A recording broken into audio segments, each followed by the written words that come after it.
ನನಗೆ ತಿಳಿದ ಮಟ್ಟಕ್ಕೆ ಯಾರು ಅಸಮಾಧಾನದಲ್ಲಿ ಇಲ್ಲಣ್ಣ. ಒಂದು ನೋಡಿ,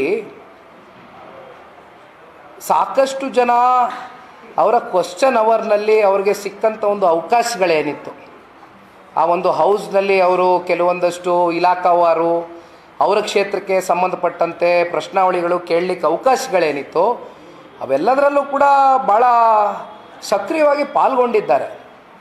ಈಗ ಹೊಸದಾಗಿ ಗೆದ್ದಿರ್ತಕ್ಕಂಥ ಶಾಸಕರ ಸಂಖ್ಯೆ ಜಾಸ್ತಿ ಇದೆ ಈ ಸಲ ಜನತಾದಳ ಪಕ್ಷದಲ್ಲಿ.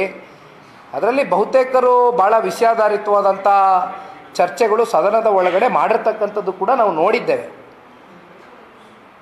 ಹಾಗಾಗಿ BJP ಮತ್ತು JDS ಇಬ್ಬರೂ ಕೂಡ ಒಟ್ಟಾಗೆ ಸದನದಲ್ಲಿ ಸರ್ಕಾರದ ವೈಫಲ್ಯತೆಗಳ ಬಗ್ಗೆ ಮಾತನಾಡಿರ್ತಕ್ಕಂಥದ್ದು ಹಲವಾರು ಸಂದರ್ಭದಲ್ಲಿ ನೋಡಿದ್ದೇವೆ. ನಮ್ಮಲ್ಲಿ ಆ ರೀತಿ ಯಾರು, ಏಕೆಂದರೆ ನೀವು ಹಿಂದಿನ ದಿನ ಸದನ ಪ್ರಾರಂಭ ಆಗಲಿಕ್ಕಿಂತ ಮುಂಚಿತವಾಗಿ ಹಿಂದಿನ ದಿನ ಕೇಂದ್ರದ ಸಚಿವರು ನಮ್ಮ ನಾಯಕರಾದಂಥ ಸನ್ಮಾನ್ಯ ಕುಮಾರಣ್ಣ ಅವ್ರ ಜೊತೆಯಲ್ಲಿ ಎಲ್ಲರೂ ಕೂತು ಸದನದಲ್ಲಿ ಯಾವ ರೀತಿ ಸರ್ಕಾರ ಈ ಹಿಂದೆ ಯಾವ ರೀತಿ ಎಡವಿದೆ, ಯಾವ ರೀತಿ ಸರ್ಕಾರಕ್ಕೆ ಒಂದು ಎಚ್ಚರಿಕೆಯನ್ನು ಕೊಡ್ತಕ್ಕಂಥ ನಿಟ್ಟಿನಲ್ಲಿ ನಾವು ಹೋರಾಟ ಮಾಡಬೇಕು ಅಂತಕ್ಕಂಥದ್ರ ಬಗ್ಗೆ ಸನ್ಮಾನ್ಯ ಕುಮಾರಣ್ಣ ಅವರು ಸುದೀರ್ಘವಾಗಿ ಕೂತ್ಕೊಂಡು ಮಾತಾಡಿದರು.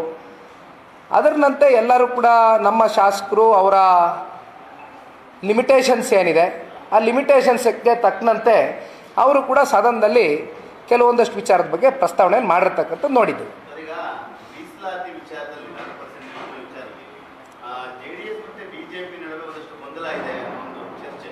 ಇಲ್ಲ ನೋಡಿ ಅಣ್ಣ, ನಾನು ಒಂದು ಮಾತು ಹೇಳ್ತೀನಿ. ನಿನ್ನೆ ಕೂಡ ನಾನು ನನ್ನ ಎಕ್ಸ್ ಖಾತೆಯಲ್ಲಿ ಒಂದು ಟ್ವೀಟ್ ಮಾಡಿದ್ದೀನಿ, ಇನ್ಫ್ಯಾಕ್ಟ್ ಒಂದು ಫೋಟೋನು ಅಟ್ಯಾಚ್ ಮಾಡಿದ್ದೀನಿ. ಗವರ್ನರ್ಗೆ ನಾವು ಹೋಗಿ ಒಂದು ಡೆಲಿಗೇಟ್ ಏನು ಹೋಗ್ತೀವಿ ಗವರ್ನರ್ಗೆ ಒಂದು ಮೆಮೊರೆಂಡಮ್ ಕೊಟ್ಟು ಬರಲಿಕ್ಕೆ, ಆ ಸಂದರ್ಭದಲ್ಲಿ ನಮ್ಮ JDLP ನಾಯಕರು ಸುರೇಶ್ ಬಾಬಣ್ಣ ಅವರ ನೇತೃತ್ವದಲ್ಲಿ ಹಲವಾರು JDSನ ಶಾಸಕರು BJP ಜೊತೆ ಒಗ್ಗೂಡಿ ಹೋಗಿದ್ದೇವೆ. ನನಗೆ ಈ ಮಿಸ್ಕಮ್ಯುನಿಕೇಷನ್ಸ್, ಈ ಸ್ಪೆಕ್ಯುಲೇಷನ್ಸ್ ಎಲ್ಲಿಂದ ಬಂತು ಅನ್ನೋದಕ್ಕೆ ನಿನ್ನೆ ದಿನ ಸನ್ಮಾನ್ಯ ಕುಮಾರಣ್ಣ ಅವರು ಕೂಡ ಇದ್ರ ಬಗ್ಗೆ ಅವ್ರ ಎಕ್ಸ್ ಖಾತೆಯಲ್ಲಿ ಟ್ವೀಟ್ ಮಾಡಿದಾರಣ್ಣ. ಈ ವಿಚಾರವಾಗಿ ಅವರು ಬೇಕು ಬೇಡ ಅನ್ನೋ ಪ್ರಶ್ನೆ ಏನಿಲ್ಲ. ನಾವು ಮಿತ್ರ ಪಕ್ಷವಾಗಿ ಒಟ್ಟಾರೆಯಾಗಿ ಯಾವುದೇ ವಿಚಾರಗಳಿರ್ಬೋದು ಒಗ್ಗಟ್ಟಾಗಿ ನಾವು ಕಾಂಗ್ರೆಸ್ನ ವಿರುದ್ಧವಾಗಿ ಹೋರಾಟವನ್ನು ಮಾಡ್ತೇವೆ. ಸದನದ ಒಳಗಡೆ ಇರ್ಬೋದು ಹೊರಗಡೆ ಇರ್ಬೋದು, ಎರಡು ಕಡೆ ಮಾಡಿದ್ದೇವೆ.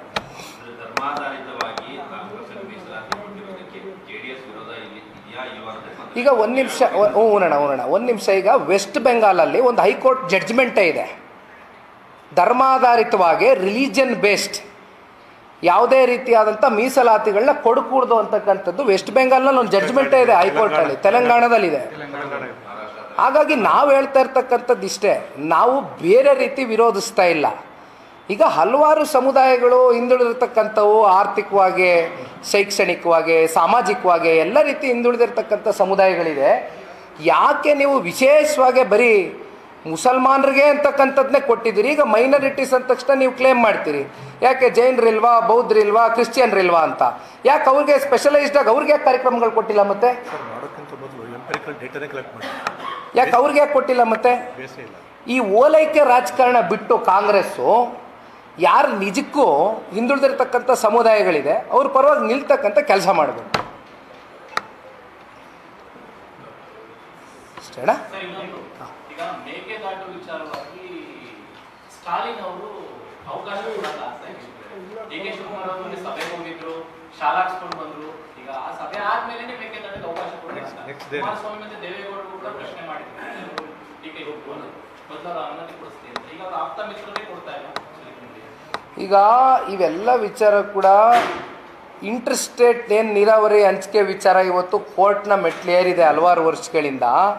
ಇವೆಲ್ಲವೂ ಸುಗಮವಾಗಿ ಬಗೆಹರಿಬೇಕು ಅಂತಕ್ಕಂಥ ಮನಸ್ಸು INDI ಏನದು ಮಿತ್ರಕೂಟ ಮಾಡ್ಕೊಂಡಿದ್ದಾರಲ್ಲ, ಕಾಂಗ್ರೆಸ್ಸು ಭಾಗವಾಗಿದ್ದಾರಲ್ಲ ಇವತ್ತು ಸ್ಟಾಲಿನ್ ಜೊತೆ, DMK ಜೊತೆ, ಅವರು ಕೂಡ ಮನಸ್ಸು ಮಾಡಿ ಕೂತ್ಕೊಂಡು ಅವ್ರ ಜೊತೆ ಚರ್ಚೆ ಮಾಡಿ ಸೌಹಾರ್ದಿತವಾಗಿ ಇವೆಲ್ಲವನ್ನು ಬಗೆಹರಿಸ್ತಕ್ಕಂಥ ಕೆಲಸ ಮಾಡಬೇಕು. ಇಲ್ಲಿ ನಾವು ಯಾವುದೇ ಪಕ್ಷ ಅಂತಕ್ಕಂಥ ತಾರತಮ್ಯ ಮಾಡ್ತಕ್ಕಂಥ ನಾವು ಸಿದ್ಧ ಇಲ್ಲ.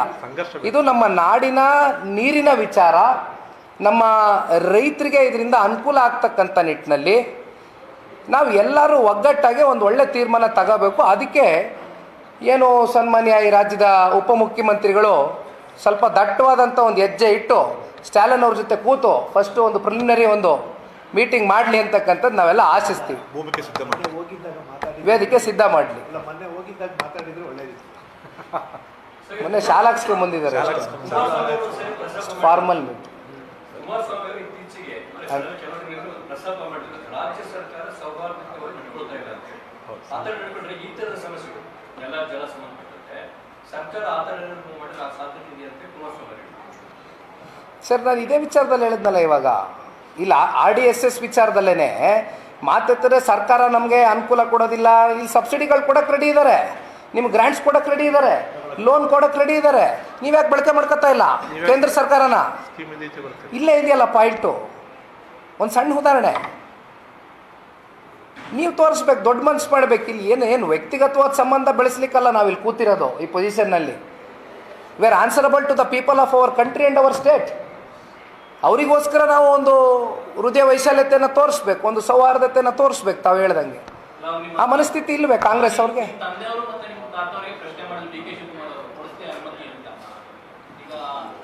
ಸರ್, ನಾವು ಎಲ್ಲದಕ್ಕೂ ರೆಡಿ ಇದ್ದೀವಿ ಸರ್. ನಾಡಿನ ನೆಲ ಜಲ ಭಾಷೆ ವಿಚಾರಕ್ಕೆ ಸಂಬಂಧಪಟ್ಟಂತೆ ವಿ ಆರ್ ಆಲ್ವೇಸ್ ರೆಡಿ. ನಾವು ಯಾವ ಹಂತಕ್ಕೆ ಬೇಕಾದರೂ ಹೋಗ್ತೇವೆ.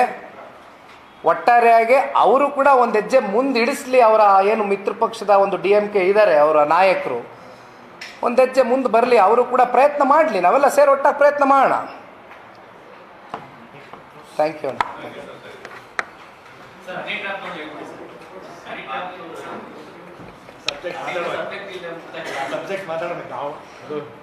ಅಣ್ಣ, ಈಗ ನಾನೊಂದು ಪಾಯಿಂಟ್ ಹೇಳ್ತೀನಿ. ನಾನು ಒಬ್ಬ ಯುವಕನಾಗಿ ಈಗ ತಾನೇ ನಾವೆಲ್ಲ ರಾಜಕಾರಣದಲ್ಲಿ ಬರಬೇಕು, ನಮ್ಮಂಥ ಯುವಕರುಗಳು ಇನ್ನೂ ಸಹಸ್ರಾರು ಸಂಖ್ಯೆಯಲ್ಲಿ ರಾಜಕಾರಣಕ್ಕೆ ಬರಬೇಕು ಅಂತಕ್ಕಂಥ ಬೈಕೆ ಇಟ್ಕೊಂಡಿರ್ತಕ್ಕಂಥ ಯುವಕರು ನಾವೇನು ಅಪೇಕ್ಷೆ ಪಡ್ತಾ ಇದ್ದೀವಿ ಅಂದರೆ, ಸದನದ ಒಳಗಡೆ ಎಂತೆಂಥ ಮಹನೀಯರು ಪುಣ್ಯಾತ್ಮರು ಎಂತೆಂಥ ಅದ್ಭುತವಾದಂಥ ಆಡಳಿತವನ್ನು ಕೊಟ್ಟಿರ್ತಕ್ಕಂಥ ಆಡಳಿತಗಾರರು ಒಂದು ಇತಿಹಾಸ ಇದೆ. ನಮ್ಮ ವಿಧಾನಸೌಧ ದೇವಾಲಯ ಇದ್ದಂಗೆ. ಇಂಥ ದೇವಾಲಯದಲ್ಲಿ ಇವತ್ತು ಬೆಳಗ್ಗೆ ಮನಿ, ಸಂಜೆ ಹನಿ, ಮನಿ ಹನಿ ಸರ್ಕಾರ ಆಗೋಗಿದೆ. ಇದು ವಿಪರ್ಯಾಸ ರೀ. ನಮ್ಮಂಥ ಯುವಕರಿಗೆ ಸ್ಫೂರ್ತಿದಾಯಕವಾದಂಥ ಒಂದು ವಿಷಯಾಧಾರಿತವಾದಂಥ ಚರ್ಚೆಗಳು ಮಾಡಿದಾಗ ನಾವು ಅದನ್ನು ಬಯಸ್ತಾ ಇದ್ದೀವಿ. ಬಟ್ ನಮ್ಮ ರಾಜ್ಯ ಎಲ್ಲಿಗೆ ಬಂದಿದೆ ಅಂದರೆ, ಸರ್ಕಾರ ಬೆಳಗ್ಗೆ ಮನಿ, ಸಂಜೆ ಹನಿ, ಮನಿ ಹನಿ ಸರ್ಕಾರ.